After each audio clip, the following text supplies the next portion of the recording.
Hi, gang. It's Patrick. And Adam. Coming up on today's episode, we discuss Disney's nominations for the 91st Annual Academy Awards, and we announce our next giveaway. We chat about the latest Disney news, and we recap our recent trip to Disney World to experience Epcot's International Festival of the Arts. As always, we close out the show with some quick D. All that and more on today's episode of Gays Do the D. To all who come to this happy place, welcome.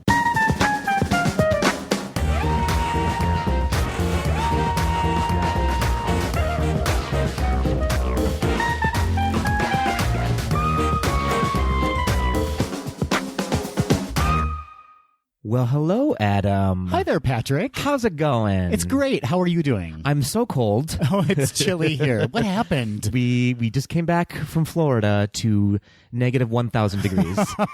It is frozen cold outside right now. That is not where I thought you were going with that extended sound. What did you think I was going to say? Something naughty. Never, ever, ever. So we're both wearing 1,000 layers of clothing now, one for each degree it is below. It's a little different here. Yeah. Last weekend it was like 75, 80 and sunny and perfect. It was. And now we're on the negative side of zero. Reality of Minnesota winter has hit. So rude. It's punched me in the face, and I'm not having it. But we're back. We are back. We are 1 week back. And how do we do this podcast thing again? I don't remember. Know. I have no idea. There's a microphone in front of me. Yeah. I usually think it's behind me, but that's not how it goes. Wait, what? That's also very weird. So we had an extended F, and now there's a microphone behind you? You know what it's for. I actually don't. I have no idea what it's for, but it's there. And you've started rehearsals. You're doing a show now. I am. I'm rehearsing for a show called Constellations. Wasn't Jake Gyllenhaal in that? He was in that. You know, when I think Jake Gyllenhaal, I think Patrick. As do I. When I think of Jake Gyllenhaal, I also think of me right next to him. Yeah, well, why not? Yeah, of course. How's that going? It's going well. I'm learning to do a British accent, which is weird. Blimey! That's the one I'm going to use. Okay. I've decided to be Bert from Mary Poppins. I think that's the smart decision. It's the only choice I know how to make anymore. Right. No, it's going well. Good. I had the best day ever. I woke up and did my training run for the Run Disney half marathon that's coming up. In April. I went to my rehearsal for Constellations, and now I'm with you talking about Disney, all my favorite things. I had a different day. You sure did. You had a much more laborious day than I did. I just moved. Mm-hmm. Today was all of the big stuff into our new apartment, which is only a block away from our old apartment. Yeah, you can't be bothered to move more than a block away. Can I make a statement, though, about moving? Which can I? What's the deal with moving? Let me just say about moving. Mm-hmm. I am a very fastidious, clean person, okay? Disagree. When you move everything out of your old apartment or old house, the amount of filth you uncover just from like things just that have been sitting there, or like outlines of things that you didn't realize. Absolutely. Or like, I'm disturbed. I turned to Matthew and I was like, we are gross human beings. Are you someone who, when you moved your couch, you were like, oh, there's a clean spot on the carpet? Or was there a pizza under the couch? First of all, I never leave pizza unattended. Like, it's gone. If it's in my apartment, it's gone. Fair. So I didn't find a pizza, but yes, there were those like outlines, and it's just so disturbing to look at. Yeah, we're all animals. Gross. Yeah, it's true. So as you said, we're back. Yes. From a vacation. Yes. Which we'll talk about a little bit later in the show. We'll give all of the gory details. Gory? You were I was fast asleep during that, apparently. Unhinged. Your night terrors were... And by sleep, I mean fully blacked out. We have fun. We do. We have a good time. But before that, we have some announcements to make, yeah? We do. Why don't we start with an anniversary? A Sleeping Beauty anniversary. Yes. You didn't sound happy about this. Well, I was thinking anniversary, great, but then I was thinking, will there be cake? And I know there won't be. I can make you a cake real quick. Oh, okay. We'll just get Flora, Flana, and Meriwether to make a cake for us. Look at you. I know things. Right back to Disney. I know things about Sleeping Beauty. Proud of you. Thank so it's you. It's the anniversary. It sure is. 60 years. Get right out of here. I won't. I'm going to stay right here. 1959. January 29th. What a beautiful movie. What a beautiful movie. Can I just say, it's probably not, like, plot-wise, people's first choice for a Disney movie, but those backgrounds. Yeah. Those backgrounds. I'm going to make a bold statement. I feel like that movie is maybe the most beautifully animated Disney movie out there. I would agree with that. And I'll clarify that with, like, hand-drawn animation. Sure. That's a great, yeah. It's so spectacular. It really stands out, I think, from all of the other hand-drawn animated movies. Yeah, and also Maleficent's in it. Yeah, the baddest baddie. Of them all. Truly of them all. Who just made her magnificent return. Her magnificent, maleficent return. I was trying to make it a better pun, but it doesn't work. You can't do it. You can't top me. To the Festival of Fantasy Parade in Walt Disney World. That's right. Welcome back, Dragon. Yes, it's so exciting to see her back. Philip has something to do now when he's walking down that street. Prince Philip. Instead of just hanging out with Aurora on a float. Gross. Boring. Wouldn't you rather stab a steampunk dragon? Yeah, I always want people to breathe fire at me. Yes. So happy anniversary, Sleeping Beauty. Happy anniversary. Speaking of Disney movies. Yes. This past week, Disney received 17 Academy Award nominations, Patrick. Amazing. Can you believe that? 17. That's a lot. I was thinking about what the record number of nominations in a year would have been. For one studio? Yeah, we should look up, well, just for Disney in general, I mean. Oh, yeah. That's a good point. We should look that up sometime. We should do some research on this show once in a while. No. Okay. Who can be bothered? I can't. We'll wing it instead. All right, let's run down these Academy Award nominations because there are some impressive categories here that Disney has been nominated in. Well, we should first say, of those nominations, seven were for Black Panther. And of that, can we just say, one of them is for Best Picture. I mean, I'm fully on board with that. It was a beautiful, amazing, stunning movie. Beautiful to look at and has a beautiful message and was an important film, right? It was an important film in that it featured an African-American cast and was so successful. Yeah. And so successful in its storytelling. Absolutely. So diverse, so amazing. Next up, animated feature film. We have 2 nominations for Incredibles 2 and Ralph Breaks the Internet. Here we go again. Yeah. Although, I'm sorry to say, I have not seen it yet, but Into the Spider-Verse, I think, is going to take it. We've had friends who have seen it. Yeah. Friends who would typically not see a superhero cartoon or animated movie who have raved about it. Have seen it not once, but twice. Multiple times. Yeah, absolutely. So we need to get into the theater and see that. Well, if it's not Disney, we're not seeing it, Adam. That's fair. Yeah. Next up, costume design. Black Panther again was nominated, and a little film called Mary Poppins Returns was nominated. I've heard of it. Yeah. I think it's going to do well. Ruth Carter designed the costumes for Black Panther, and Sandy Powell designed the costumes for Mary Poppins Returns. I think one of those has a chance. For sure. They're both incredibly costumed movies. Yeah. Very detailed. Good work, ladies. You did it. The next category, music, original score, Black Panther, Ludwig Göransson. Get into it. And Mary Poppins Returns, Mark Shaman. So great. Sticking with music original song, Black Panther for the song All the Stars. And Mary Poppins Returns for, Patrick, your favorite song in the soundtrack, The Place Where Lost Things Go. That's right. The one that makes me lose all my tears. You're so dehydrated after you listen to that. I am. I need a cup of bourbon after it. Moving on to production design, Black Panther. I'm getting tired of saying that. Black Panther, Hannah Bleacher, and Mary Poppins Returns, John Meyer? They're both correct. Okay. It's a hyphenate. That's right. Meyer. For short film animated, Disney was nominated for The Sweetest Movie, Bao. Did you see Bao? I sure did. Yeah. Oh, man. So cute. So cute. I saw it right before The Incredibles 2. Yeah. So beautiful. I wept all the way through it. Got a little hungry, maybe. And then I wanted to eat a baby after that. That's completely normal for you, though. Most people out there should know. That was the message from the short film, right? Yeah. Eat babies? Eat babies. Okay, great. Black Panther was also nominated for sound editing and sound mixing. Yeah, of course it was. And for visual effects, Avengers Infinity War received a nomination. Christopher Robin received a nomination. And Solo, a Star Wars story, received a nomination. One of those movies is not like the other. yeah.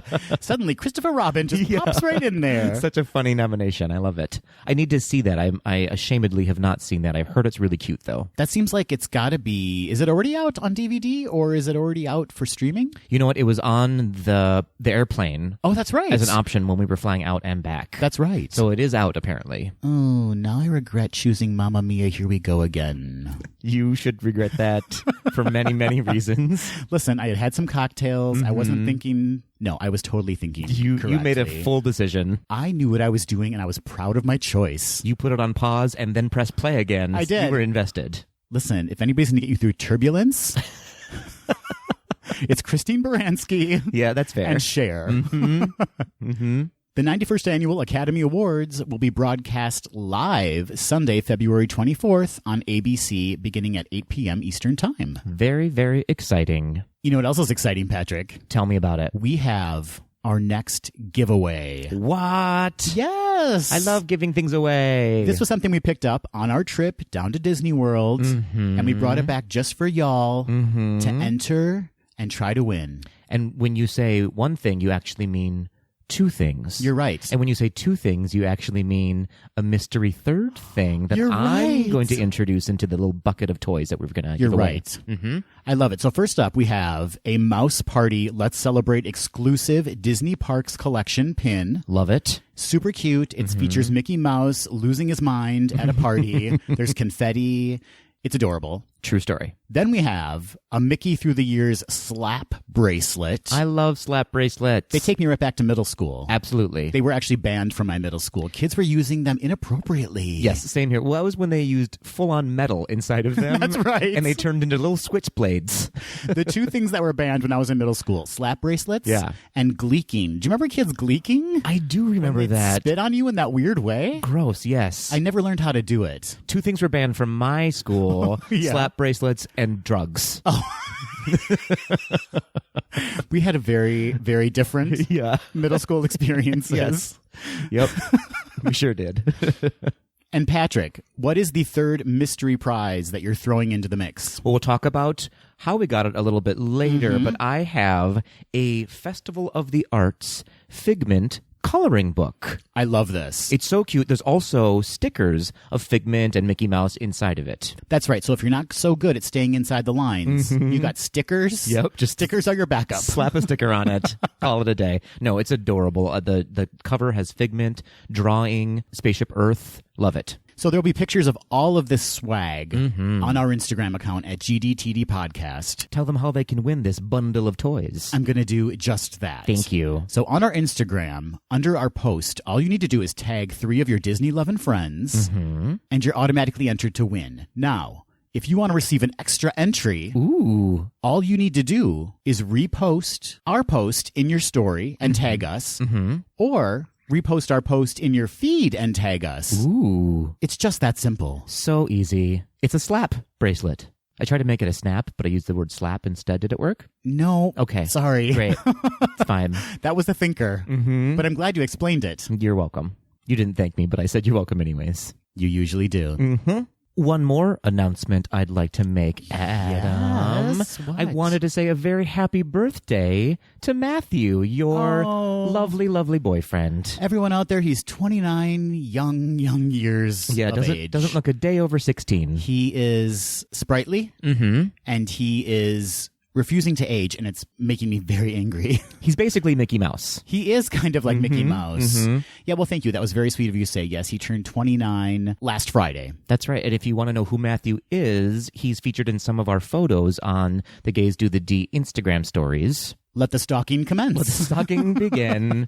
Reach out to him with a happy birthday, and I know where you are. That's right. And just the creepiest. Yep. Creepiest way. Absolutely. That's what I wish for him on his birthday. A stalker. Do you know what I wish for us right now at this very moment? What's that? I wish for us to talk about some Disney news. I think we can make that happen.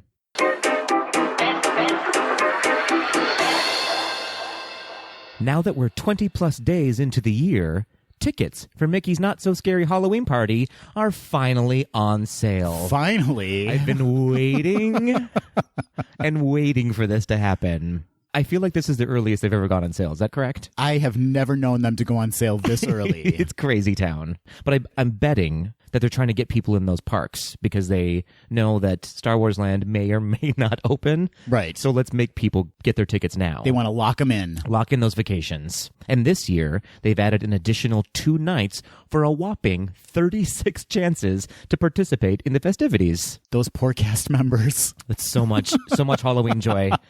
36 times. times. The Sanderson sisters will be coughing up blood by the time the Halloween parties end. Absolutely. It gets better, Adam. It gets better. Okay. The party will run on select dates from August 16th. That's right. August 16th through November 1st. I'm already regretting my full-on Cruella de Vil fur coat ensemble that I'm going to wear. That's fair, yeah. It's going to be so hot. So hot. I'm regretting putting my Halloween costumes away because I have to get them right back out in a mere month or so. So tickets for Mickey's Not So Scary Halloween Party start at $79. And again, this is a separately ticketed event, so you do not need park admission in addition to your ticket. For a full list of dates and to purchase your tickets, you can visit DisneyWorld.com. And tomorrow we'll be announcing tickets for Mickey's Christmas party. Disney's Riviera Resort is now accepting guest reservations. Amazing. Guests can now make reservations for stays beginning in December 2019. Wow. Have you seen photos of the resort, Patrick? The artist renderings? I've seen a few snapshots. Well, not snapshots, but renderings, as you said. So pretty. I know a lot of people have been commenting that they want more Disney in the resort. Like they want more characters, I guess, or more like renderings of characters. Sure. But I'm kind of into the more laid back, kind of relaxed. You've been in the parks all day. Now you just want kind of a soothing, calm, fancy resort. Yeah, it seems like Disney is maturing a little bit with some of their new resorts, and I'm kind of into it. Disney's Riviera Resort will be the 15th Disney Vacation Club property and the first standalone DVC property in Walt Disney World since 2004. Oh, wow. The resort will immerse guests in the grandeur and enchantment of the European Riviera. The deluxe Disney Vacation Club Resort will offer approximately 300 family-friendly vacation homes, including deluxe studios, 1- and 2-bedroom villas, and grand villas that sleep up to 12 guests each. I don't even know 12 people. That's a lot. There's also an all-new room category at this resort, the Tower Studio, which will sleep 2 guests each. Tower Studios will include a private balcony with scenic views and seating for 2, offering a more intimate setting. Sounds romantic. There are also deluxe studios, which sleep 5 and feature kitchenettes. 1-bedroom, 2-bedroom, and grand villas will feature large, fully equipped kitchens with dining space open to a living area. Villas will also feature an ensuite luxury bathroom, including a freestanding soaking tub and walk-in shower, as well as a private porch or balcony and a laundry area with a washer and a dryer. This is crazy. Hotel rooms are now much better than my home. That's right. I'm regretting the move I made today. I should have just moved right in to Disney's Riviera Resort. Yeah, I'm with you. The resort will also feature a new rooftop signature table service restaurant called Topolino's Terrace Flavors of the Riviera. Patrick, do you know what Topolino is Italian for? Top of the morning. Oh, you went Irish. Yeah, nope, that's not what it is. It is Italian for Mickey Mouse. Oh, that's the cutest thing I've ever heard. That's his Italian name, Topolino. I love that. Topolino will feature authentic dishes infused with French and Italian flavors and an impressive collection of wines sourced from the Mediterranean coast. I put that in there just for you, Patrick. I was going to say, now I'm on board. It will offer incredible views of the nighttime spectaculars at Epcot and Disney's Hollywood Studios. Wow. And families looking to start off their morning with a breakfast can experience Topolino's Terrace for exclusive Disney character dining inspired by the Riviera. Ooh. And that's not all. Tell me more. Tell me more. Other dining options at the resort include Le Petit Café. You have to say it like that every time. Le Petit Café. An inviting lobby locale. Ooh. With fresh brewed coffee by day, and it becomes a bustling wine bar at night. I like all those words. There's also Primo Piatto, I want to say. Yeah, go with it. The resort's quick service location, which is reminiscent of chic dining venues found along the Riviera promenades, and it will be conveniently located near the feature pool. The feature pool. And last but not least, Bar Riva, an open-air pool bar that will offer guests a place to relax as they enjoy a cold beverage and poolside views. Wow, they're going real strong with the descriptions here. Yeah. It's making me want to stay there real bad. Yeah, they're like decadent. As if all of that was not enough. It's not enough. Disney's Riviera Resort will be on the Skyliner system. Ooh. Which will conveniently connect to Disney's Hollywood Studios and Epcot, as well as Disney's Art of Animation Resort, Disney's Pop Century Resort, and Disney's Caribbean Beach Resort. Smart. The grand opening of the resort will be announced at a later date, as will the start of Disney Vacation Club sales and the date when Disney Vacation Club members can begin booking the resort with vacation points using an exclusive, protected member inventory. Ooh. And if you want to gift your DVC membership to us, you can do that now. That's just a given at this point. I feel like every episode we basically beg for a meal or a DVC experience. Current Disney Vacation Club members will also have an exclusive window to purchase Disney's Riviera Resort. For reservations and more information, how could you possibly want more information? I've gone on far too long. I want more. Guests can call 407-WDISNEY or visit disneysrivieraresort.com. Adam, I've got a story for you and all your fellow hockey fans out there. Oh, yeah. I love the sticks. Yeah, you do. I love those sticks. Yep. Is that what they say about hockey players? Like, bring on the sticks. Yep. Swing those big sticks, you guys. Ooh. I said sticks for all you parents out there. You've got my attention. I don't give a puck. I like that plosive P. I appreciate it. Thank you.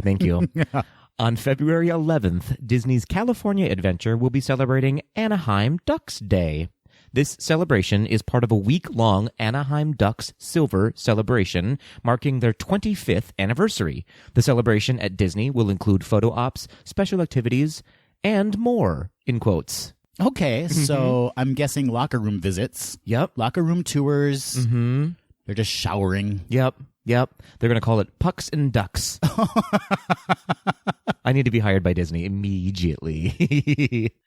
The Anaheim Ducks entered the National Hockey League in 1993, and they were founded by the Walt Disney Company, though they were originally known as the Mighty Ducks of Anaheim, which was inspired by the 1992 film The Mighty Ducks, shot here in Minnesota. Starring Joshua Jackson, right? Wasn't he in it? Yeah. And he grew up to be just so good looking. Absolutely. I mean, starring Emilio Estevez, but also Joshua Jackson. I don't know what Emilio Estevez looks like anymore, but I know what Joshua Jackson looks like. He looks exactly the same. Oh, okay. Actually, he looks a lot like his dad now, Martin Sheen. Does he really? Yeah, they look like they could be twins. I'm so glad we're talking about this on the podcast. Absolutely. We're just having a side conversation during the news. That's why we're not on TV. They were called the Mighty Ducks until the 2006-2007 season when they switched over to the Anaheim Ducks. To learn more about Anaheim Ducks Day, you can visit the Disney Parks blog or visit anaheimducks.com/silver celebration. And to learn more about Joshua Jackson, visit my mind. Yeah. Any given time of the day. Remember that chant? Quack, quack, quack. Nope, just me? I've never seen the movie. Okay. Well, Flying V means nothing to you then. It sounds upsetting to me. I can see your Flying V right now. Disney has announced that Lightning McQueen's Racing Academy, the new show experience, taking you inside the world of Disney Pixar's Cars films, will open in Disney's Hollywood Studios in Walt Disney World on March 31st, 2019. Vroom, vroom. That's so soon. That's like 2 months away. The attraction, which will be located near Rock and Roller Coaster in Disney's Hollywood Studios, will feature Lightning McQueen, who will appear live on stage and will be joined by Friends and Radiator Springs residents Tow Mater, Cruz Ramirez, and others. Am I one of the others? You didn't make the cut. Oh, you're telling me now? Sorry Here? about it. Okay. Yeah. Okay. Well, good to know. Good to know. I wanted your honest reaction. How you feeling? How you feeling, buddy? Do you have any notes for me so I can improve? I have so many notes. Pages and pages. Got it. Okay. Note taken. As we reported earlier, the entire audience will be enveloped by a giant wraparound screen that is nearly 2 stories tall and stretches more than 200 feet from end to end. See, now that just sounds frightening to me. It sounds like I need to take some Dramamine is what it sounds like to me. Exactly. Both of us have previously admitted that we're not the biggest Cars fans, but I'm happy to see a Cars attraction coming to Walt Disney World. Absolutely. And I think it'll be a fun experience. I think so, too. I think what they're doing with it is going to be, at least visually, very enticing for me to go see. Well, you're going to have to go see it on your trip down in April and report back. I shall do that. Thank you. Thank you. Recently, 100 teens across the country were selected to take part in the Disney Dreamers Academy.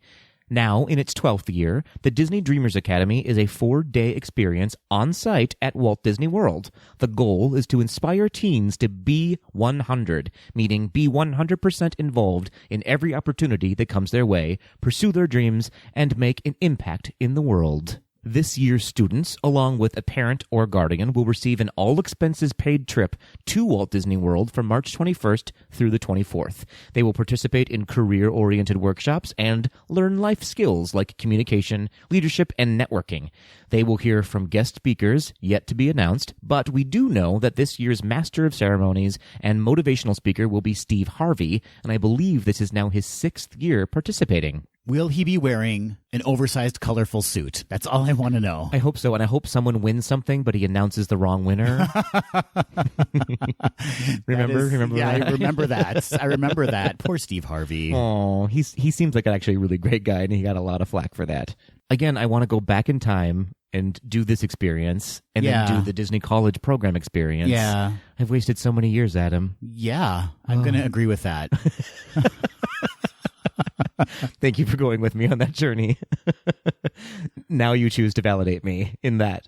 Yeah. Okay, fair enough. To see a list of the students selected for this year's Academy and to learn more about the Disney Dreamers Academy, visit DisneyDreamersAcademy.com, and you can watch their journey by following at DisneyDreamersAcademy.com on Facebook and Instagram. We previously reported on the reusable bags that the World of Disney stores in Disney Springs and Walt Disney World Resort and Downtown Disney in Disneyland Resort have switched to that are made from 80% recycled materials. I love it. And they're so cute. They are adorable. The bags, which feature the Fab Five and cost between $1 and $2, have been implemented as part of Disney's goal of reducing its use of single-use plastics by the end of the year. Now Disney is planning to create similar reusable bags for in-parks purchases in Walt Disney World. I love that. Me too. I think it's a smart choice on Disney's part. Absolutely. And they're really cute, and they make good gifts, too. Like, if you're going to give someone a present, put it in one of those reusable bags. Oh, that's a great idea. Thank you so much. It's like a gift in a gift. Absolutely. Or a gift outside of a gift. It's a gift in a gift to gift someone. Inception. Mm-hmm. My nose is bleeding. The bags are likely to cost around the same amount and feature park-specific branding like attractions or icons. Oh, that's a smart idea. Yeah, so if you pick up a gift for someone, say at Disney's Hollywood Studios, and let's say it has like the Chinese Theater on it or the Tower of Terror, who knows what it's going to have on it, but it'll be like, oh, it's a gift from there, is it? So they'll know exactly where it came from. Enticing. I like that. It reminds me of those, the Starbucks You Are Here mugs. Oh, yeah, those are so cute. I know, they're adorable. I need to not start collecting those. I know. I want to so bad. I know, and they're selling them on Shop Disney now, too. Oh, no. Yeah, so they're very easy for you to get. I can't, though. I need to be in the park to get them if I'm going to start. That's a good point. Thank you. While these reusable bags will be an excellent addition to your in-parks shopping, plastic bags will still be used for merchandise guests have delivered to their Disney Resort hotel. I wonder if you can pay the extra couple dollars to have them put it in one of the reusable bags to bring to your hotel room. That's a great point. It seems like you would be able to, right? Yeah, just a quick, just upcharge button right there. What I love most about this whole idea is that you'll be able to walk up with your purchase and say, I want one of those reusable bags. Yeah. And the clerk will put it in the bag. And then you can say to the clerk, that's in the bag. Oh, look what you did there. Yeah, it's not so great. I've had a cocktail and I'm in the bag right now. Oh, okay. Basically, in the bag describes our whole Disney trip we were just on. Yeah, I had bags under my eyes. They were reusable. I had them more than one time. But for real, recycling is great. So great. Good job, Disney. The stork has come to Animal Kingdom, Adam. Do they have storks in Animal Kingdom? Only when delivering babies. Oh, there's a baby. There's a baby. On Monday, January 14th, Disney's Animal Kingdom welcomed a new baby Maasai giraffe. Oh, so cute. Didn't they just have another one? Like, we just named a giraffe, and now they have another baby giraffe? Giraffes on giraffes on giraffes. Those giraffes are getting it on at Animal Kingdom. Mm-hmm. The music is playing at night, and they're just serenading each other. Mm-hmm. Mara, the mother, gave birth to a 6-foot calf in public view on the Kilimanjaro Safari. So embarrassing. Well, the jig is up. The stork clearly did not come. Yeah. Yeah. You know what? A lot of kids learned a lot of things that day. Got a real aggressive anatomy lesson that morning. So it seems to be too early to determine the gender, at least as of this recording of the podcast. Same with me. Fair enough. We're still waiting on those results. But a writer for the Disney Parks blog did use the phrase mom and baby boy. Oh, interesting. Yeah, so I don't know if that was just a happy accident, but I don't think they actually officially released the gender yet. Okay. In any case, both mother and baby are bonding and resting backstage for the next few months, and Disney cast members and safari drivers are currently brainstorming on a name for the new baby. Do you know what I think of whenever I think of a baby giraffe? What? The opening of The Lion King, when the baby giraffe is kind of like walking into the light. Absolutely. And he or she has eyelashes for days, and I'm jealous. Is it Latisse? Is that the eyelash extender drugs you can buy that like kind of like Brooke Shields was pitching them a couple years ago where like you'd paint it on and like you're supposed to strengthen your lashes? I don't know, but I think Latisse is going to be my new drag name. Latisse or Latisse? I like Latisse for you though. Thank you. Yeah. Thank you. You know what I think when I think of baby giraffes? What? Even babies are taller than me. Oh, yeah, 6 feet. It's not fair. Imagine pushing that out of your flying V. Oh, I see what you did there. Yeah, Little Anaheim Ducks callback. You bet. Oh, good for you.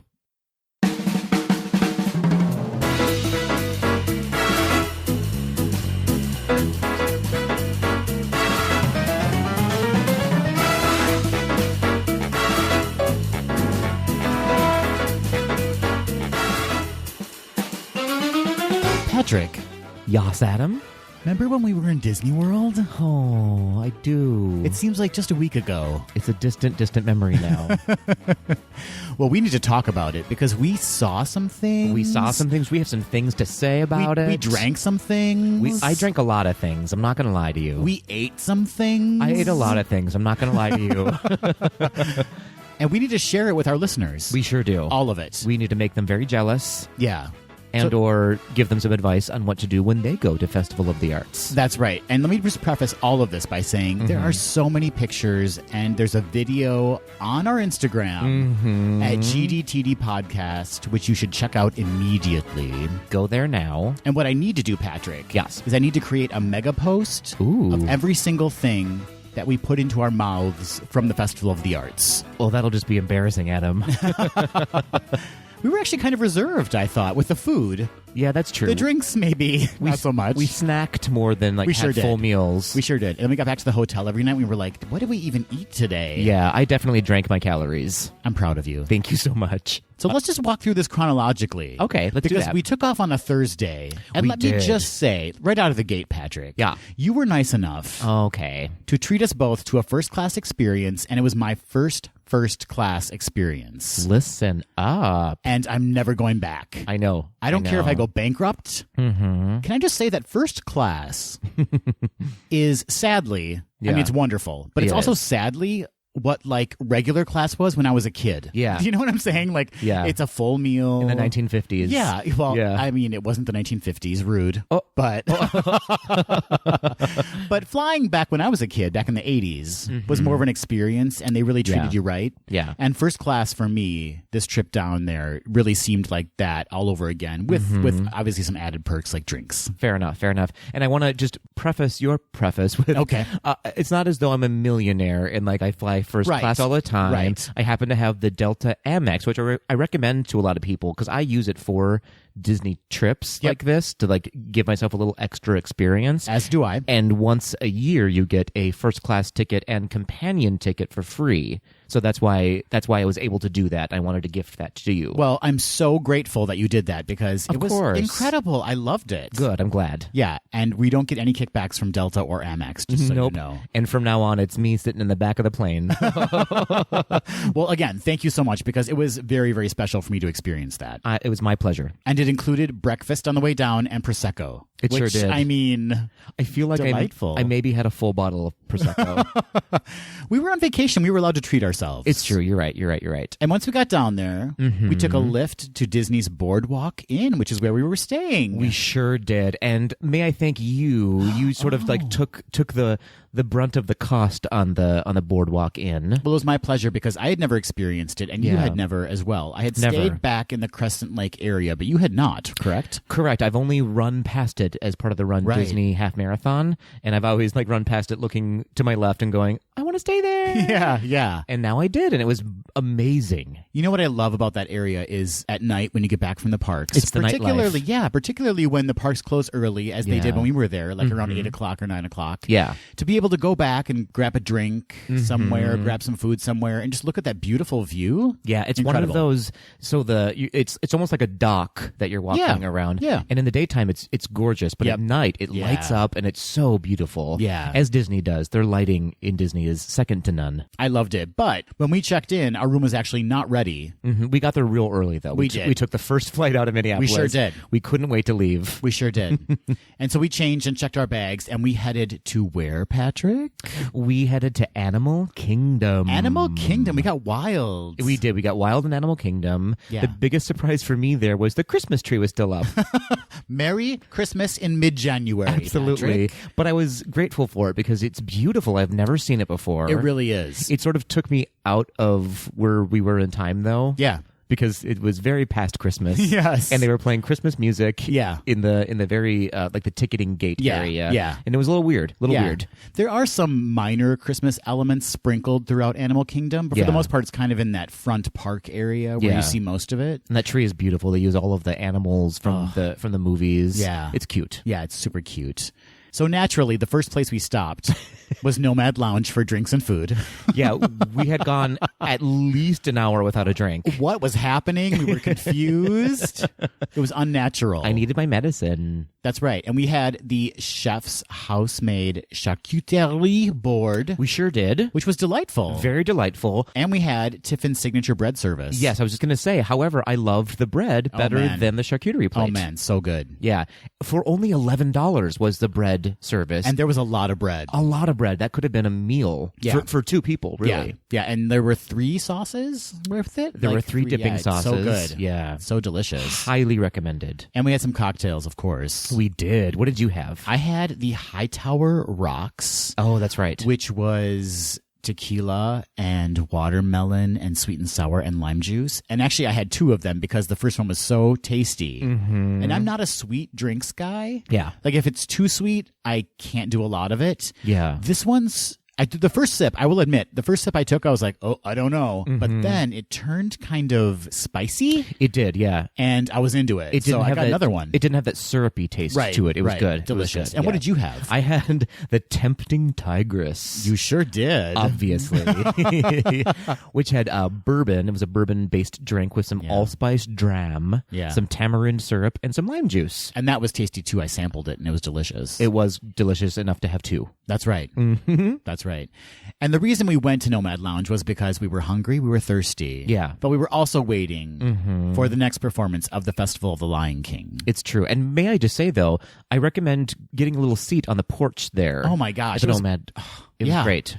Beautiful. Yeah. The weather was perfect our entire trip. We kind of lucked out because beforehand I know it was really chilly, and then immediately after we left it got really chilly again. Yeah, there was an upswing of temp while we were there. So those 3 days of park time that we had were just perfect. We brought the heat. Oh, which is usually the case anywhere we go. It's not. No, I bring the sweat is what I bring.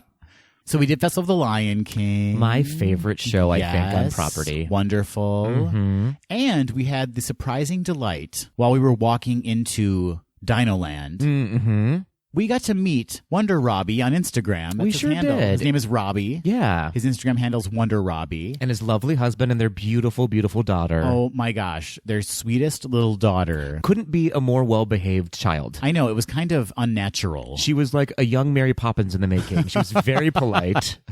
And we had matching magic bands. She and I, both pink. So we had that connection. That's right. And I was pushing you in a stroller as well.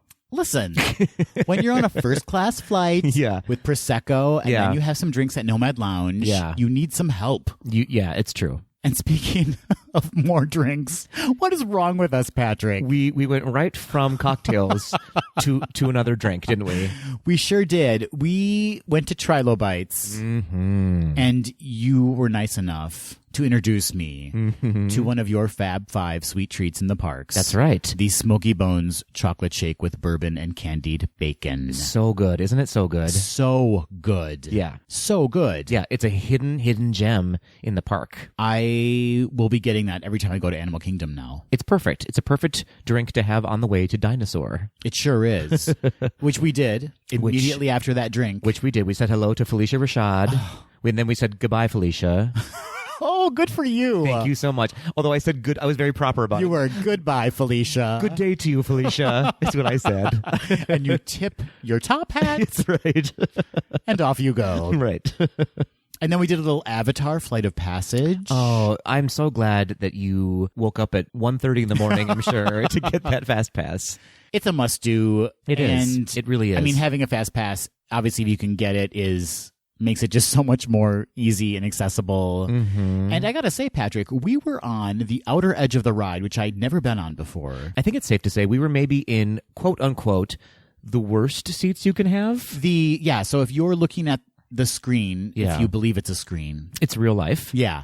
We were sitting on the very far end Banshees. Yes, as far left as you can get. Yep. And it was still an incredible view, so do not worry about where you're placed. Absolutely. And when I say worst, I just mean, front and center is where you want to be. Right. But every seat is so good on that ride. Yep. They thought of everything. And then we strolled over to Expedition Everest, Legend of the Forbidden Mountain. We did, and I loved it. And we did it twice, back to back. We did it twice, and it was my first time going on it in the evening time.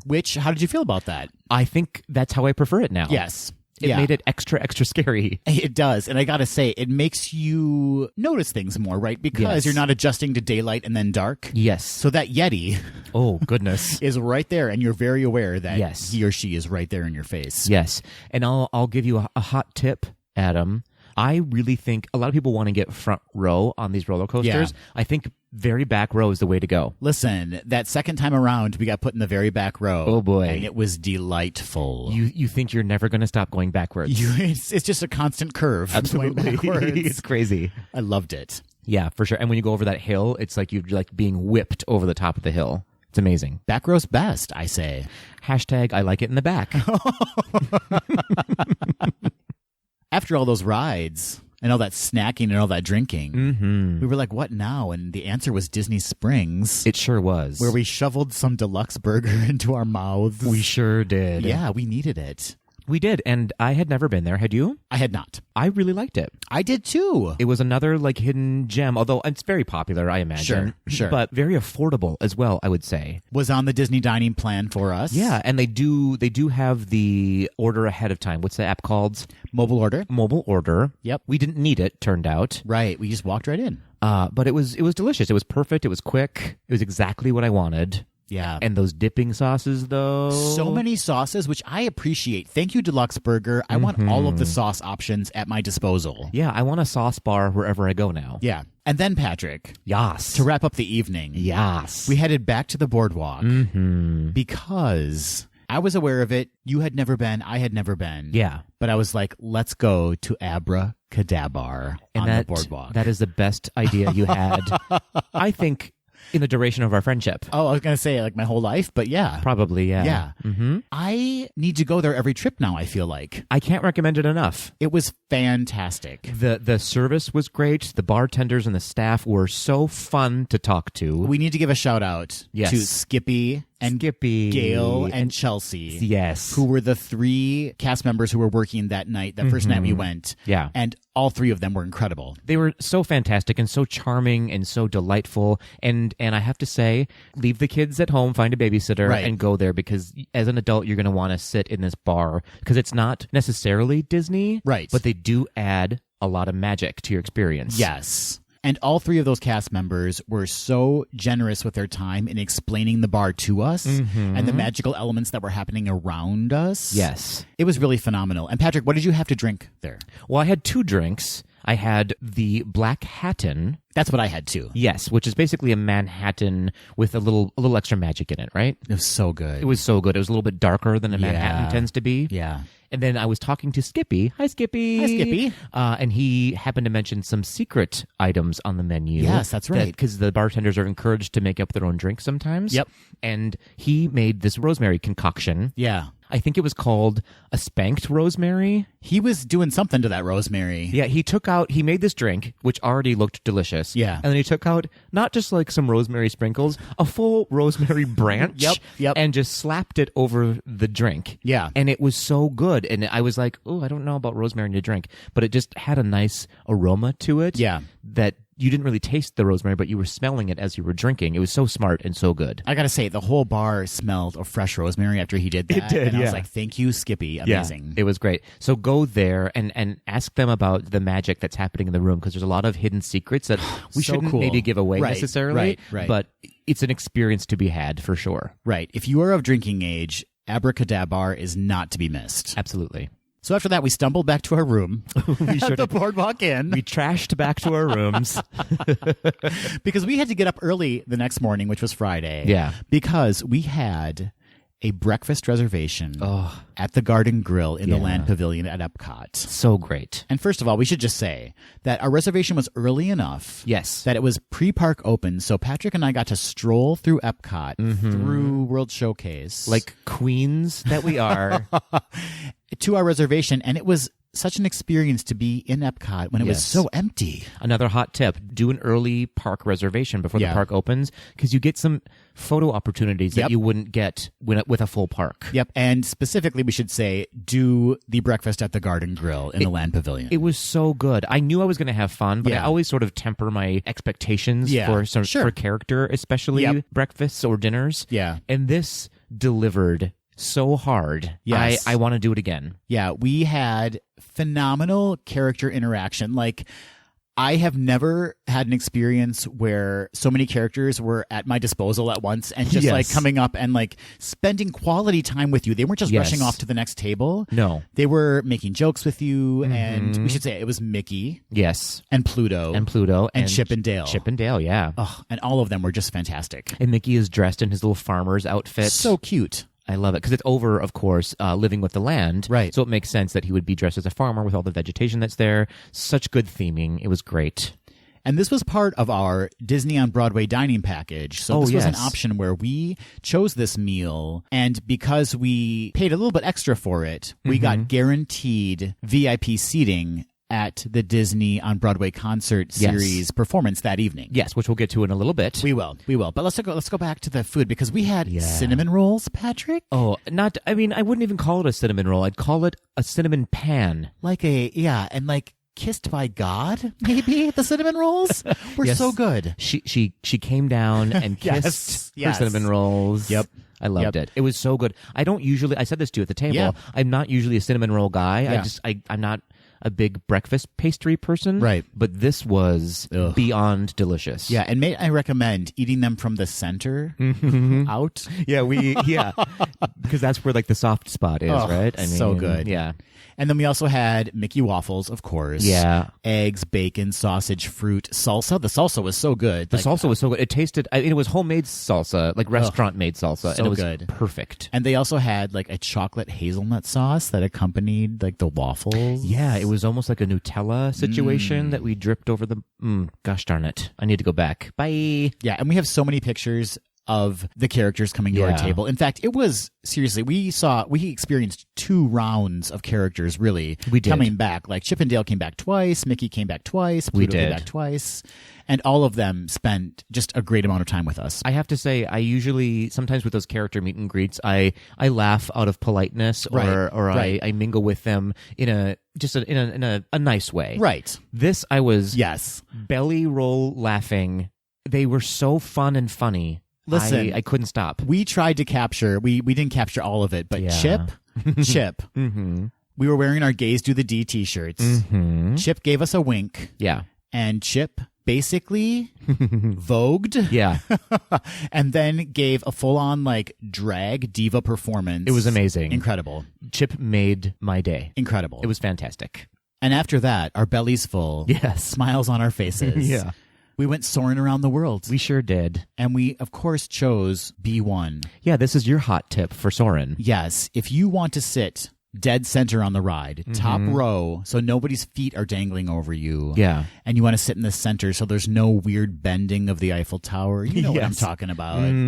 Ask for B1. Yeah. You may have to wait one round. Sure. But they'll happily allow you to wait that one round so that you can sit dead center and experience Soarin' around the world as it's meant to be experienced. Yeah, I'm so glad you gave me that gaze do the D tip. That D tip, if you will.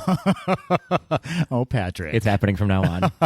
And then after that, which of course isn't a great ride. I love Soarin' around the world. Yeah. We bumped up our Spaceship Earth Fast Pass We because we did. were running early. Yeah. Folks don't know that you can move your fast passes around. A lot of You people sure don't can. know this. Just Yeah. go into the My Disney Experience app, Yeah. and you can change your fast passes around. Just see what's available. Play around with it a little bit. Absolutely. So we did that. And then we bumped up our Living with the Land Fast Pass. Because we should say, we were there for Martin Luther King Day weekend. Yes. And it was starting to get a little busy. Like, did you feel it get a little busy in the parks? Every morning started a little bit slow, Yep. and then all of a sudden there was an explosion of people. Yep. So Living with the Land, by the time we got there for our Fast Pass, had a 25-minute wait, which for Living with the Land is kind of like not normal. That right? never So happens. It was definitely a busier time to be there. For sure. So I was glad we had that Fast Pass because we walked right on. Yeah. And then we strolled over to Journey into Imagination with Figment. Yay. And while we were in line for that, which was a 20-minute wait, Yeah. I got a Fast Pass for it. But Patrick was smart enough to say, let's not use that Fast Pass. Keep playing around with the Fast Pass that you have and see if we can get Frozen Ever After. Absolutely. And guess what happened? We went on Figment's ride. And then we got Frozen Ever Oh, yeah. After. I see what you're saying. Okay, I wasn't following. We did end up scoring that because I kept refreshing to see what was available, and Frozen Ever After came up as a option. And so later on that afternoon, we got to do Frozen Ever After. Yeah, well done. Well done on that.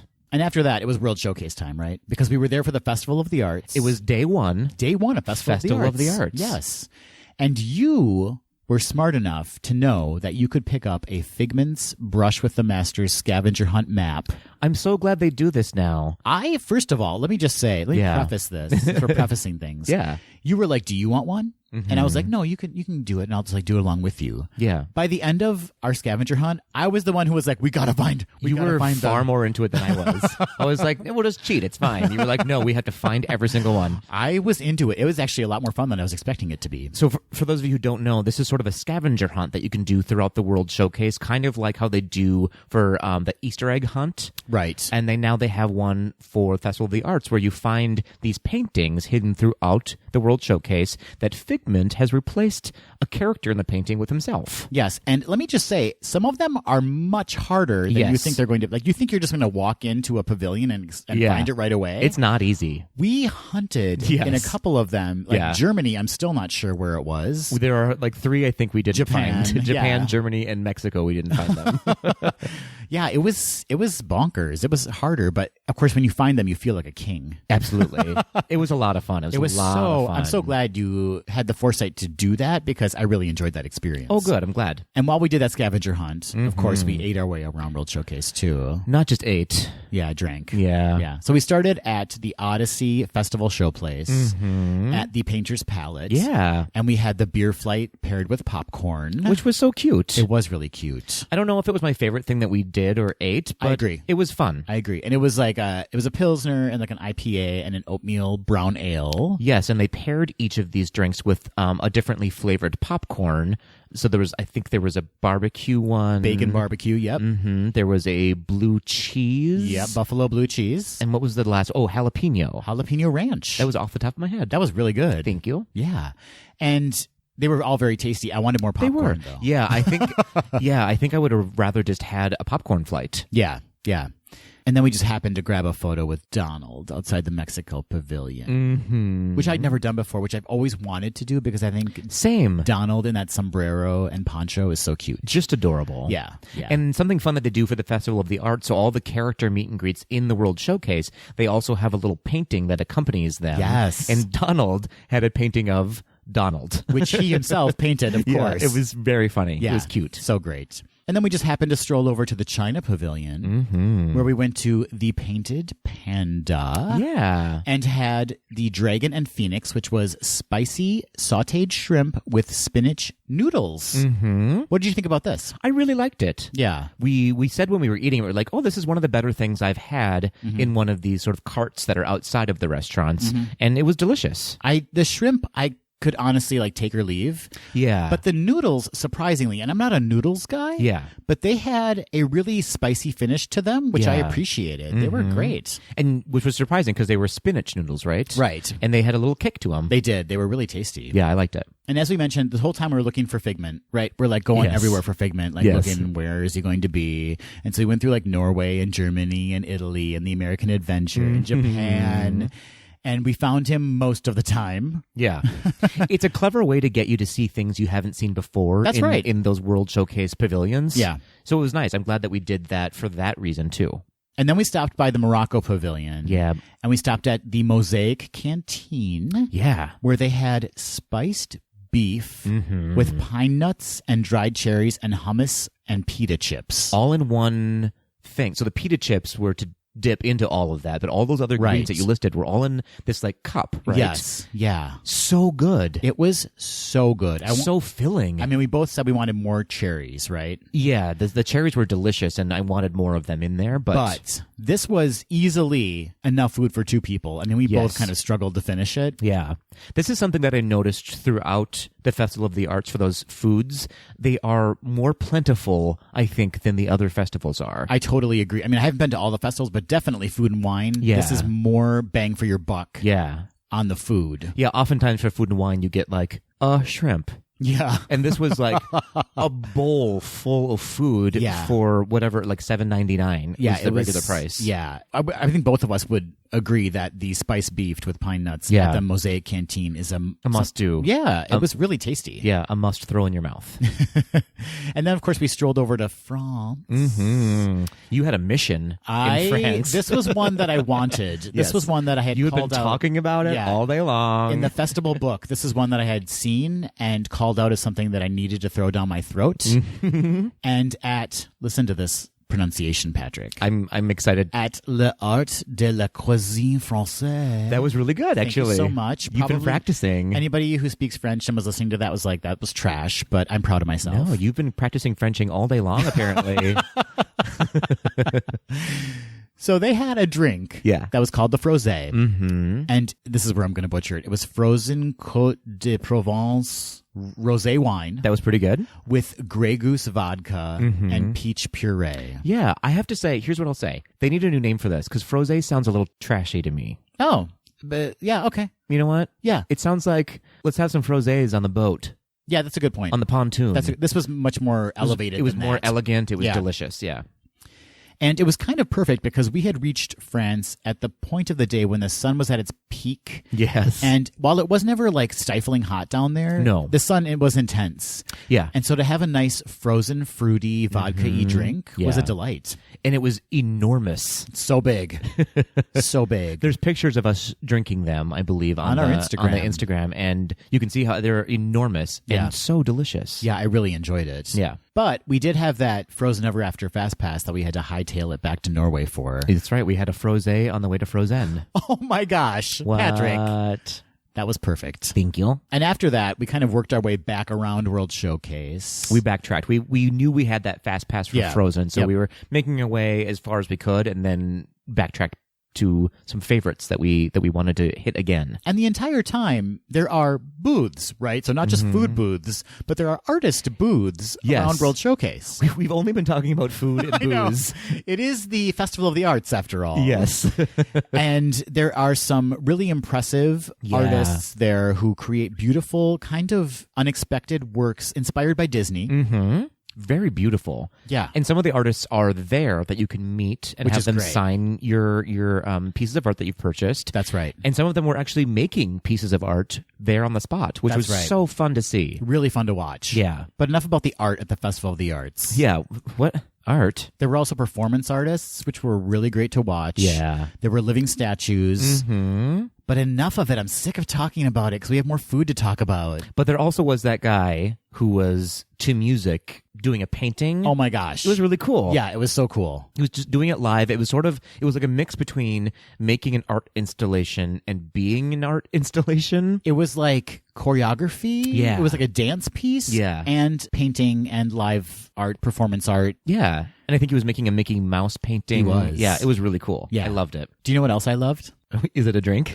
It's a food item. Oh, okay. So you were 50-50. You had a 50-50 chance. That's fair. You only love two things. Strolling over to Taste Track. Yeah. Because we had the lobster, bacon, and macaroni and Yes. cheese served in a warm bread cone. Mm-hmm. Okay. Yeah. Let's talk about this, Patrick. I loved this. Yes, we both agreed. The lobster was actually not necessary in this. Strangely, because I love seafood. Oh, yeah. I specifically love lobster. Yeah. But the rest of this meal was so good that Yeah. the lobster sort of was an afterthought. Right. You know what I mean? There wasn't a ton of lobster in it to begin with. There wasn't a ton, and it was just unnecessary because it already had bacon in it as Right. well. And the macaroni and cheese with the bacon was so flavorful as it was that it kind of overpowered the lobster taste. And I'm weary of non-craft macaroni and cheese because I'm a trash person.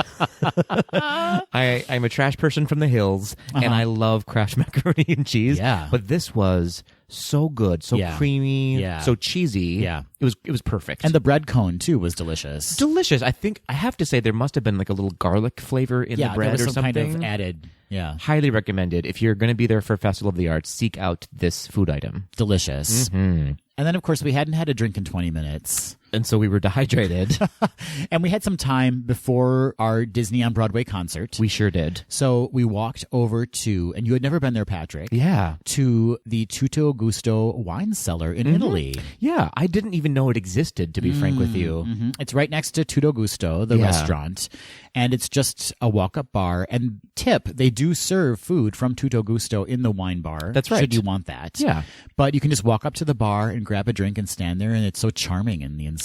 It's charming, and I got a wine flight. You sure did. Let me talk to you about this wine flight. Yeah. Usually you get like a little sip of 3 different wines. This felt like 3 full glasses of wine. It was heavy pours all around. Heavy pours. I was so happy for you. Yeah. When that was delivered, you were like, kid in the candy store, kid in the wine cellar. My eyes couldn't be wider. It was delicious. And I had a double vodka soda, but... You sure did. Which was also delicious. It was delicious. Yeah. And then we took those drinks because we had some left over, and they give you a to-go glass, which was nice of them. Yeah. And we strolled over to get in line for our Disney on Broadway concert. We did, which gave us really good seating. We sure did. And we met the loveliest couple from Jacksonville, Florida. My goodness. This This is what I love about our Disney trips, is meeting the people. Yep.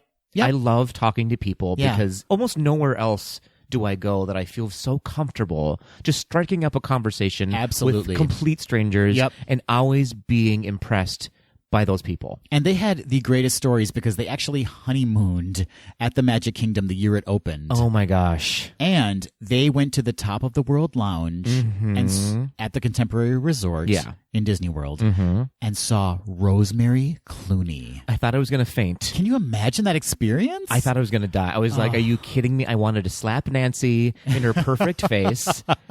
If you're listening, Nancy, I love you. I miss you. Yeah. But I'm so jealous of you. Yeah, that experience. Man alive. And then they told us about a certain star that they saw That's on right. on a boat coming in. That's right. While they were staying in the Contemporary, Oh my gosh. they saw... Michael Jackson. Can you believe that? This was... Michael Jackson. He was there to promote Captain EO. So this was like in the peak. This is peak Michael Jackson. Oh my gosh. He was wearing the sparkly glove Michael Jackson. Yes. That's where he was at. I'm sure he had a monkey on his shoulder. Probably.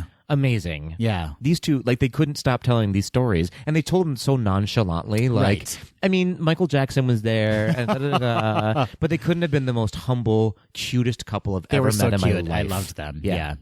But back to the concert. Yes. We got to see Carrie Butler, the one and only Carrie Butler, Yeah. and Kevin Massey. Who was so good. And we were front row center. Front row next to Nancy and her beautiful husband. We sure were. Yeah. And it was incredible. It was a great performance. Again, I've said this before. I cried one time. Yeah. And it was for the entire show. Kevin Massey had the gall How very dare he? to sing Out There from The Hunchback of Notre Dame. I mean, crushed it. And both of us were like crying a babies. mess. A mess. It was beautiful. We were a Kevin Messy. Oh. You're so good with those, Patrick. Thank you. So the concert, I very much recommend it to have that experience. And you don't need to do the dining package necessarily. No, yeah, you just get in line early for it. Yeah, you need to get in line early, and you may not have the best seats, but any of those seats in the American Gardens Theater are great. So, and frankly, you can still hear it and see it a little bit, even if you don't get a seat. You can still stand around the little band shell there. Yeah. And after that, we did a little shopping, a little shopping. Little browsing. I went back to Taste Track and I got the paintbrush churros. And I'm glad you did. Which were cinnamon sugar churros dipped in colorful white chocolate. Yeah. Those were tasty. They were tasty and they were cute. Yeah. As the day is long. They sure were. Mm-hmm. They were like little paintbrushes, basically. Yeah. They were cute. And after that, Patrick. Yes. Because earlier in the day, we happened to score an Illuminations Fast Pass. Oh, yeah, that's right. We got to experience Illuminations for the first time for both of us. Yeah. From the Fast Pass section. Absolutely. And that was the best seating. I thought that I had great seating when I was at the Rose and Crown. Yeah.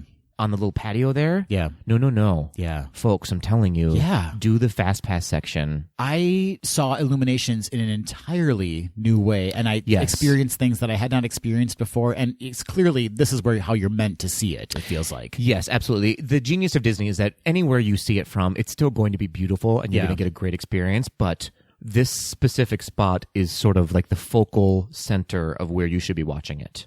It's the eye of the storm, if you will. Absolutely. I loved it. It was incredible. Mm-hmm. And so overall, Patrick, that was our day at Festival of the Arts. It was a long, long day. It was a long day. But such a great day. What are your kind of overall impressions of the festival and your experience at Epcot?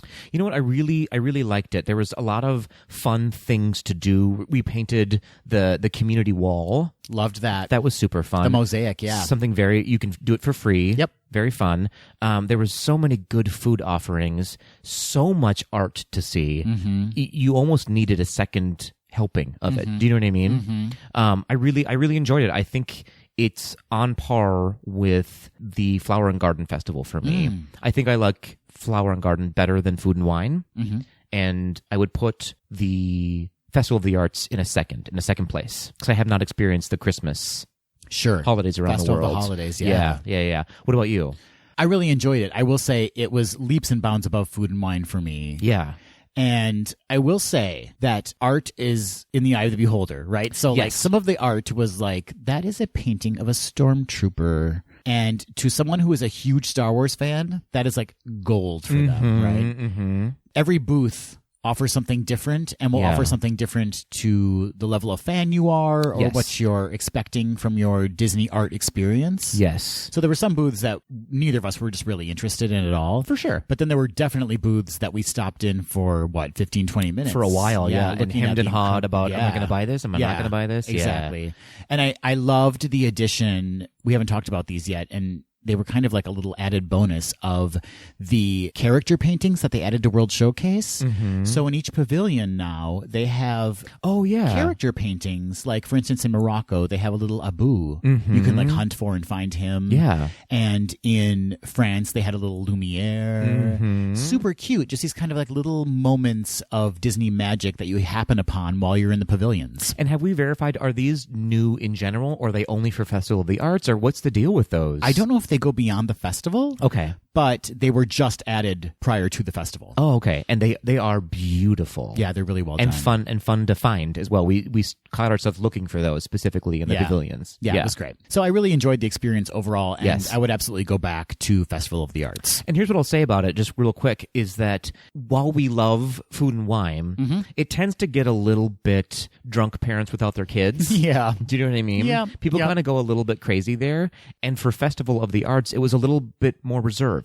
Right. And laid back. People weren't like going to party. Right. They were having cocktails for sure, as we were, but no one was like crazy. Right. Which can happen for some of those festivals. Yeah, I totally agree. So it was fun. I highly recommend it. Really good experience. I'm glad that we did it. Saturday, our last full day. Aww. We split our time between two parks. We did. We started the morning off in the Magic Kingdom, and I got to see for the very first time ever the Let the Magic Begin welcome show. I'm so happy that you got to see that. I loved it. You liked it? Okay, good. I did. I do miss the train show. Yeah, there's welcome. There's something very nostalgic about the old train station show. Yeah, but I still loved the new show as well. Absolutely. And what's lovely about it is that it gives you a little bit more extra time to sort of linger down Main Street. That's a great point. Because you're not rushing to go to that first ride. You get to just have a little stroll down Main Street. That's a great point, Patrick. Thank you. And of course, immediately after that, we had to hightail it over to Splash Mountain and go on it twice. We went on it twice. Because that's what we do. Yeah. And there was a video of our experience on our Instagram at GDTD Podcast. I brought my little GoPro with me. You sure did. That turned out really well, that video. It's really, we're not sponsored by GoPro, but it's really fun because you can use it on the ride. You can, Splash Mountain's one of the rides you can have a little camera on. Yeah. And it's super fun. It was a nice little memory that we got to bring with us. Yeah, I loved it. Of us just screaming down that hill. It was the very first time, I'm ashamed to admit, as an almost 40-year-old man, that I kept my eyes open going down into the briar patch, like fully open, just like I'm just gonna let it experience it. Well, when you're in that front row, you're like, I don't see the bottom yet for a long time, and then all of a sudden. Yeah. You're at the bottom and full of water in your mouth. Sure are. Mm-hmm. And after that, we strolled over into the little Pirates of the Caribbean. Yeah. Yo ho, yo ho. And after that, we were fortunate enough to run into, well, we planned it. We planned to run into them. It's true. John Mouse Magic on Instagram and his husband Joey Mouse Magic on Instagram. The winners of our last giveaway. That's right. And they were there celebrating their 5th wedding anniversary. That's right. So cute. That was so cute. And we just happened to be able to give John on this trip. It kind of was kismet the way this all worked out. It really was. We were able to give John his Star Wars R2-D2 hip pack that he had won, which was great. And we exchanged pins with them. We did. They gave us this really lovely Ant-Man and the Wasp collector's coins. That's right. Which were so great. Thank you so much for those if you're listening right now. Yeah, thanks, guys.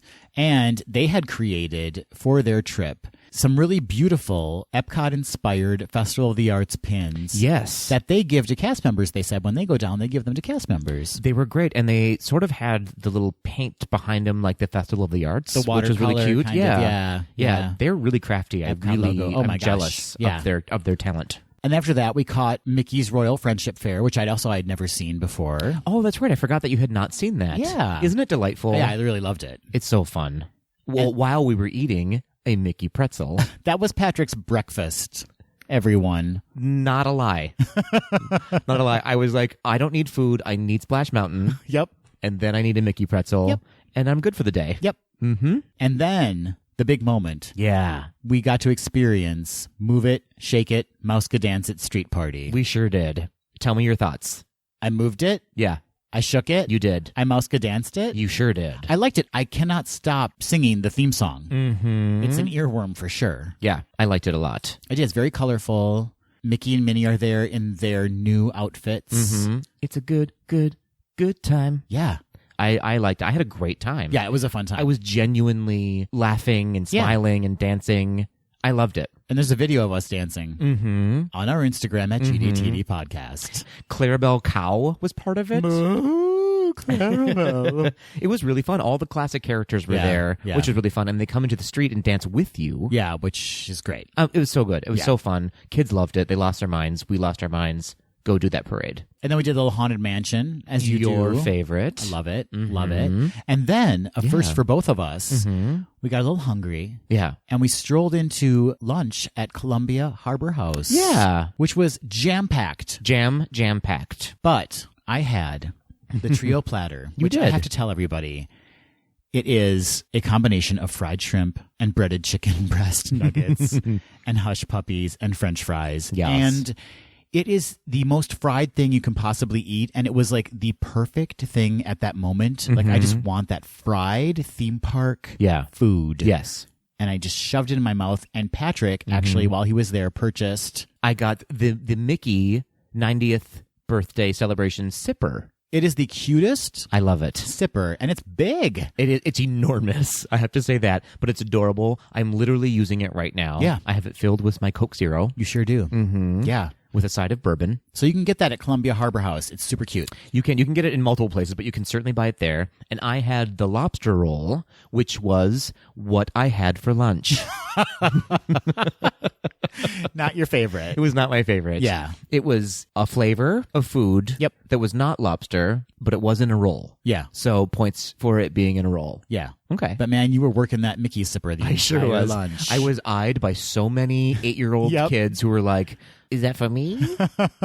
And I was like, no, child. Yes. Walk away. This is an adult sipper. How dare you, child? Uh-huh. I got up my slap bracelet and I slapped the kids with it and protected my Mickey sipper. And after lunch, we hit up a couple stores, didn't we? We sure did, as we're wont to do. And then we went back to the boardwalk. We dropped some stuff off. Mm-hmm. And what's so nice about staying in the Crescent Lake resorts is that you can stroll. Yeah. You can take a little walk to Hollywood Studios. It was so lovely. Yeah, it was a beautiful day. We just had a nice little conversation and a stroll. You know what I loved is that even seeing people walking by, people are so friendly and just said hello. Yep. I like your shirt. I like your whatever. It was so fun. Yeah. And we happened to arrive just in time for our first Fast Pass, which was Tower of Terror. Ooh. Just walked right on. Yeah. And after that, we were lucky enough, again, to meet up with Wonder Robbie on Instagram. Robbie, who met us for the rest of the day, really. Yeah, he contacted us again and said, it was so good to meet you. I'd love to hang out with you guys. And we're like, bring it on over. And it was just a wonderful addition to our party. Like, we just had the best time all day with Robbie. Yeah, he was great. He clued us into a little secret treat that I did not know about. That's right. Are we gonna talk about that, or is it too soon? We sure are. Well, we went on Rock and Roller Coaster. We did. So we had a drink with Robbie, of course. We did. And then we were like, we have a Fast Pass we're going to go do. Yeah. But then meet us afterwards. That's right. We went to the Brown Derby bar first. Yeah. Got a little cocktail. That's and then right. we went to the ride, and then we met him. When we met him at the Dockside Diner. Yes. Where, Patrick, we had the Kahlua and Cream milkshake, which is Kahlua, Bailey's, and you can have either chocolate or vanilla. I chose chocolate ice cream. Delicious. Oh my gosh. It was a delicious treat. It was boozy as the day is long. Yes. And it was so good. I loved it. I was afraid it was going to be way, way, way, way too sweet. Yeah. But it was the exact sweet I needed. I likened it to an adult McDonald's chocolate shake. Yes. Like everything that's so great about a McDonald's chocolate shake. Absolutely. And then just booze. Absolutely. In it too. Yeah. So tasty. And you had yourself a little margarita there. I did. Mm-hmm. I love a margarita. Yeah, you do. And we took those drinks and we walked around the new Incredibles area at Pixar Place. I liked that a lot. It was themed so well, I thought. Was it? You didn't think it? It wasn't. It was really loud back there. Like, there was a reporter interviewing Mr. Incredible. Yeah. But it was being broadcast through the entire area, so it was a little loud for me. Okay, Grandpa. Yeah, I know. I know. It just wasn't for me. It wasn't special enough, which makes me sound like the most spoiled brat. But I wanted something really special and kind of a new experience, and it was just kind of a retheming of the Pixar area, in my opinion. Last year I got 10 presents. I only got 9 this year. I know, I'm the worst. I'm sorry, everybody. But I just wanted. It was nice to see Edna Mode. That was cute. Edna Mode's there. All the Incredibles are there. All the supers are there. Yeah. There's a cute little, although it's not fully interactive yet, the Find Jack Jack experience. It wasn't when we were there. Maybe they've got it up and running now, but you could tell kind of what it was. There's like little hidden cookie crumbs where he might have been, and some knockouts in the wall where he might have been, which I liked. It was cute. I thought it was just a nice little other experience, kind of a people eater to get people away from some of the rides. I liked it. I thought it was cute. I'm glad you liked it. I'm glad. I'm glad. I think as time goes on, it'll get better. Yeah, this was only I agree with that. We were on day 2 of That's it right. being open, and so I think they're still smoothing out what it should be. Okay, fine. Negative Nancy over here. To soften the wounds after that experience. Is that a word? Soften the wounds? Like my wounds? Yeah. We headed on over to Baseline Tap House, which Patrick had never been to before. My first experience. And we had the California cheese and charcuterie plate. We did. And some drinks with Robbie. It was great. Yeah, it was delicious. It was a cute little place to just sit down and relax for a little bit. Yeah, if you can get some seats in that little courtyard patio area they have. And it was like dusk, and it was nighttime by the time we left. Yes. What just a great little relaxing moment. Mm-hmm. And then, Patrick. Yes. It was nighttime. It was. The lights were all on. Mm-hmm. We strolled over to Toy Story Land because we had a Fast Pass for Slinky Dog Coaster, which you had never done. I'd never done it. And we should say, right out of the gate, we walked up to the ride, and Robbie was with us. He was. And he had asked, do you have single rider? And they didn't at that point. Yeah. And the cast member gave us a little bit of magic and waved Robbie on through with us. Absolutely. We had our Fast Passes. We sure did. And we were just asking just to see if there was a single rider, because the ride at that point, I think, was still 90 minutes wait. And we were like, and he had never been on it before. That's right. Yeah, and so they let him on with us. It was so great. And what did you think of Slinky Dog? I loved it. I had very low expectations because Disney isn't necessarily known for their roller coaster, like family-friendly roller coasters. Yep. Barnstormer, not great. Right. Even the mine train, yeah. I don't love it as much. Yeah. This was great. Yeah. I was laughing and smiling and a little scared sometimes on it. It's a little really more intense. thrilling. It's so fun. It is so well themed. Yeah. It's perfect. It's beautiful. I love this ride. If you are going to do it, I would recommend do it in the evening or at night because the lighting elements are really beautiful. It's really beautiful. And there is a surprising amount of hang time at moments where the ride kind of peaks and you're like, are we going to, like, it's kind of intense. We're not going to clear this hill, I don't think. Yeah. It's so fun. Yeah, I really enjoy that ride. I really enjoy that little section of the park. At night, it's so beautiful too. Yeah, Robbie was saying something which was, I fully agree with him. People have been sort of downplaying that little park, the Toy Story, like, saying that it was thrown up too soon and it's not cute enough, it's not detailed enough. I fully disagree. I think it is delicious. Yeah, I like that area a lot. Yeah. And by that point, we were kind of close to park closing. It was pre-fireworks, but we decided to hit up some stores. We did. And we headed back to the boardwalk, and Robbie was nice enough to join us. And we, of course, grabbed some drinks at Abracadabar because it was there. We couldn't get enough. Couldn't get enough. We had some more Black Manhattans, and we had the Great Eggscape fries. Oh, man. Which were Parmesan truffle fries, poached egg, duck confit, and Meyer lemon aioli. It was so delicious. Really good. I am craving it still. Yeah, it was tasty. It was kind of like a delightful poutine. Yeah. Which sounds like Winnie the Pooh after school special. Poutine. That's right. Yes. Poutine. Next time on Poutine. So tasty. And we were actually sitting outside the bar at that point, and it was just lovely to sit there on the boardwalk and see all the people walking by. There are magicians that just happen upon you. It's so cute. Yeah. I love it so much. And then, of course, realizing that we hadn't eaten a full meal all day, almost all day. We sure didn't. We headed back to the room and got gross with some Dominoes we ordered. Just disgusting. We got real hot and heavy with some Dominoes. Oh. We are trash people. Trash. And we had some treats with us, too. We had to get up so early to get our flight back the next morning. Yeah. But we just destroyed ourselves that night. Yeah, I was like, do I need another glass of wine? I do. Yeah. And then I was like, do I need two? I do need two. I need 2 glasses of wine and some Domino's pizza. So that, in a very large nutshell, is our trip. Yes. Yes, we capped it off with some pizza. And might I just say, we make jokes a lot on this podcast. But Patrick, you are an absolute delight to travel with, particularly to Disney. I mean, everybody knows we're friends, obviously. But to be so open about an itinerary and just have kind of like the mindset of having fun and not necessarily worrying about rushing around everywhere. Yeah. To really taking time to sit and enjoy a cocktail when you want to, or enjoy some food and literally live in that moment.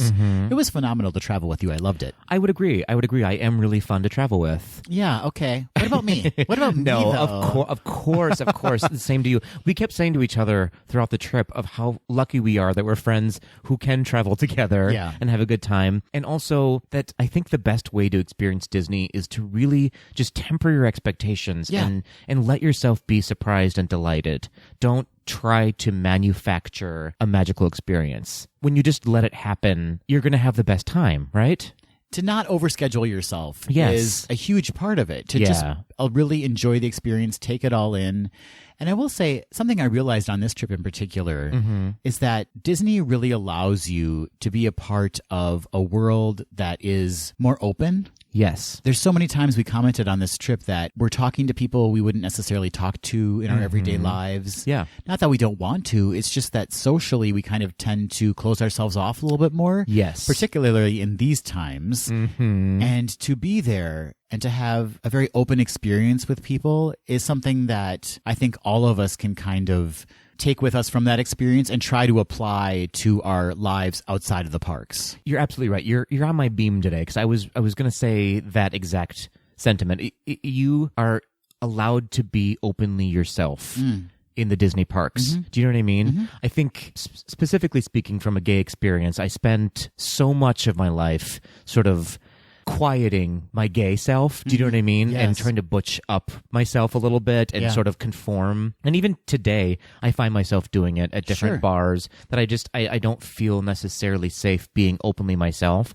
And Disney encourages, welcomes, wants you to be openly yourself. I was dancing in the streets, singing randomly, being as gay as I want to be. Do you know what I mean? And I mean that in both the happy sense and just being gay as well. Yeah. And it is such a freeing experience being there. I'm a very self-conscious person. I tackle depression and anxiety, and I don't have it there. And I love that so much. I can't express it enough. I say it a lot, I think, on this podcast, but like, it's so nice to have a place where I can just be myself. And I think the lesson is, or something that maybe we still have to learn, is how do we take those moments we experience in Disney and apply them to our lives outside of Disney? How do we bring that fairy dust with us, right? How do we bring that pixie dust with us and stop being pirates? Yeah. You know? Yeah.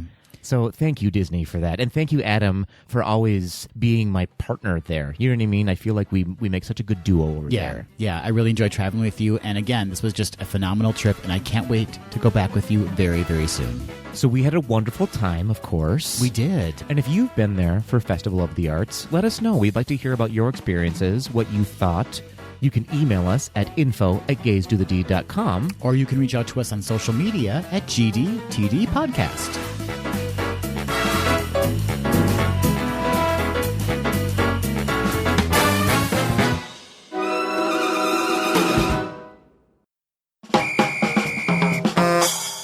Hey, Adam. Hey, Patrick. Guess what time it is? What time is it? It's Quick D time. I'm excited.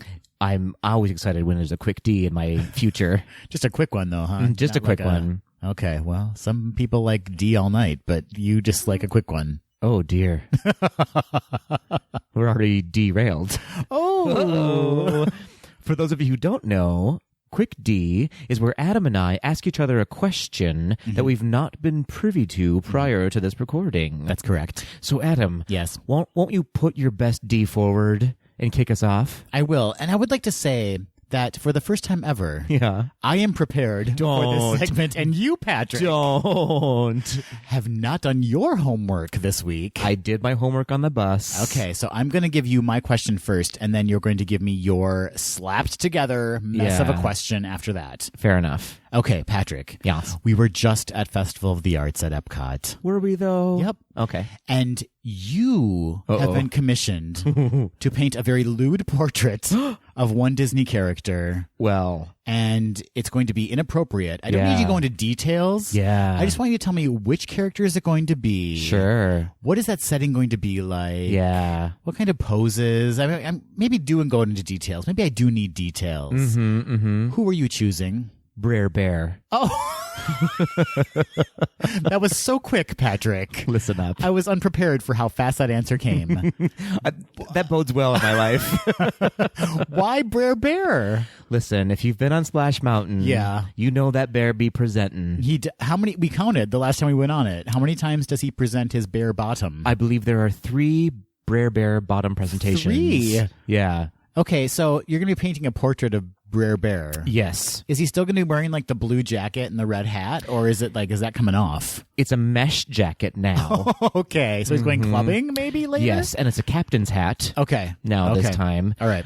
He's going to be wearing that. Sometimes there's going to be one installation where he's doing the Venus de Milo. Oh yeah, the emerging from the clamshell, or is that just? Yeah. Or is that Venus? No. No. Venus. That's Aphrodite, just right? sort of wrapping. Okay. Wearing only his arms. Okay. As covering. So it's like a Venus/Janet Jackson poster where like. Correct. There's some coverage, and some cuppage. Just a bare nip slip. Okay, yeah. Just a tip of the nip. Okay, yeah. Which is the title of the painting, actually. Do you think this would be a big seller at Festival of the Arts? It's gonna no. I don't. I think among some communities it might be like it might be right down their fetish alley. Yeah, it's only the bear community though. I imagine. Yeah, I imagine. But it's going to be very tasteful though. Okay. Yeah. Okay. Mm-hmm. There's going to be one installation, which a series of portraits. Oh, so is it like a triptych, or is it just like do you know what a triptych is, Patrick? My nose is bleeding now. I don't know what that means. It's like a series of 3 paintings or portraits that are hung like next to each other, where it's like 1, 2, 3. Oh, I thought it was where you take ticks on trips with you. Yeah, well, I mean, no. Nope. Okay.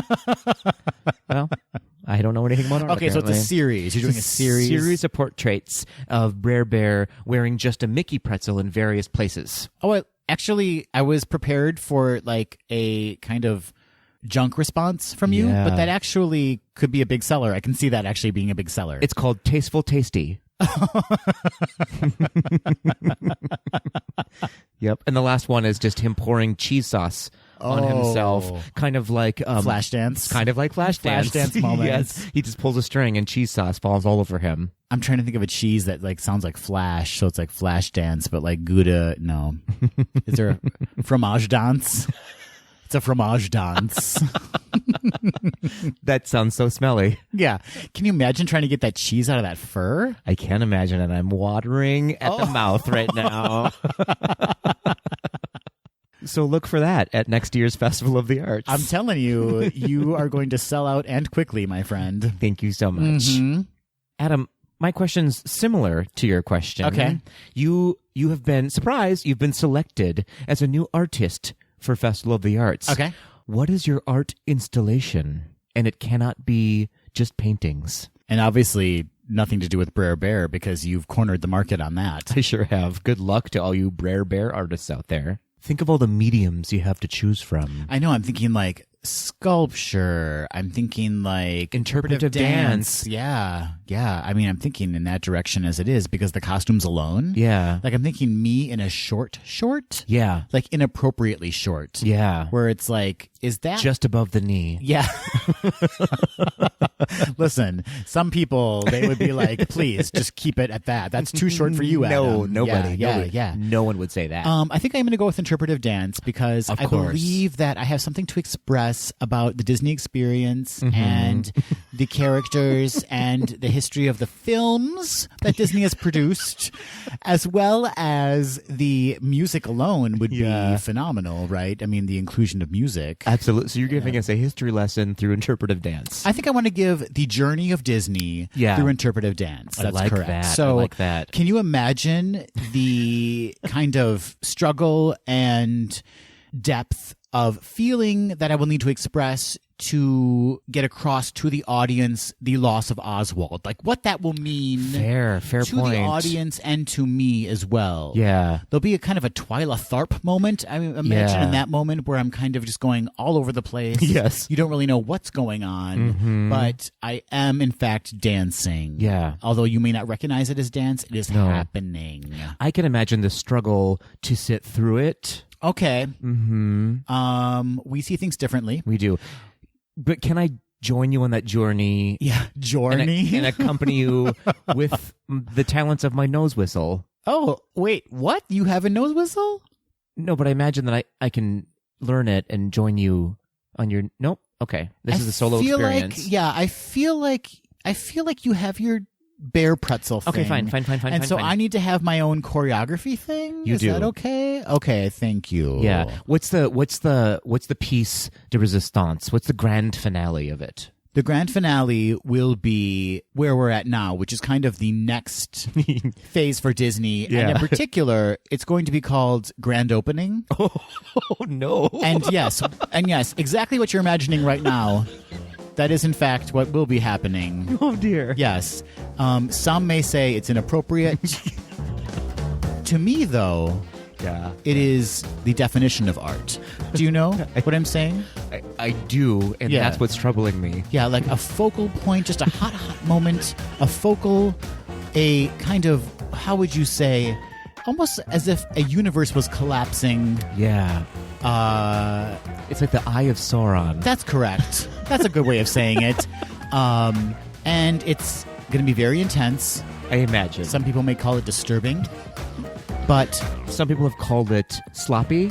Maybe. Okay. But for me, it really does encompass a lot. It encompasses a lot. And also very little. You know? Right? Is this going to come across in a podcast, what I'm trying to say? Because I feel like the two of us clearly know what I'm talking about, but I don't know if our listeners are going to. I I think everyone knows. Okay. And no one wants to know. Okay, yeah.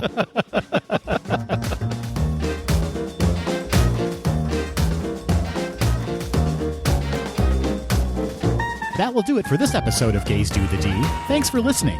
Ratings and reviews are greatly appreciated and help people find us on Apple Podcasts, Google Play, Spotify, and Stitcher. Continue the conversation after the episode on Facebook, Instagram, and Twitter at GDTD Podcast, and on our website at gaysdothed.com. Submit your questions or show ideas to info@gaysdothed.com.